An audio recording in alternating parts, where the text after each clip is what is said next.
আসসালামু আলাইকুম। সম্মানিত মাছ চাষি ভাই বন্ধুগণ, আবার আপনাদের সামনে নিলাম একটা নতুন মাছের ভিডিও।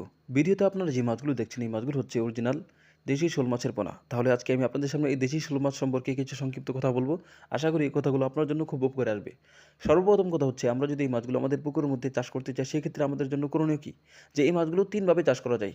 এক প্রকার হচ্ছে সনাতন পদ্ধতি, ২য় নম্বর পদ্ধতি হচ্ছে আদা-নিবিড় পদ্ধতি এবং ৩য় নম্বর পদ্ধতি হচ্ছে নিবিড় পদ্ধতি। তো আমাদের বাংলাদেশের মধ্যে ১ম এবং শেষ ২ পদ্ধতি, এই ২ পদ্ধতিতে মাছ চাষ হয় না এবং এই ২ পদ্ধতিতে যদি কোনো ব্যবসায়ী এখন চাষ করতে চায়, সেক্ষেত্রে কিন্তু মাছ ভালো উৎপন্ন হবে না।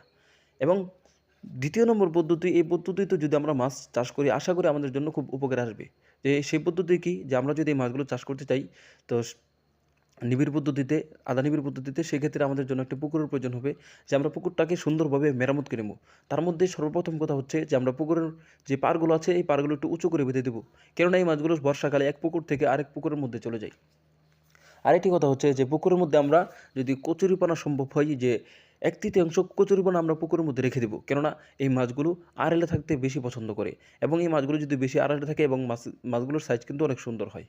মাছ চাষি ভাই বন্ধুগণ, ৩য় নম্বর আরেকটি কথা হচ্ছে, সেই কথাটি হচ্ছে যে আমরা পুকুরের আশেপাশে যদি কোনো গাছপালা থেকে থাকে, সেগুলো কেটে দেবো, যেন এই পুকুরের মধ্যে রোদ প্রবেশ করতে পারে।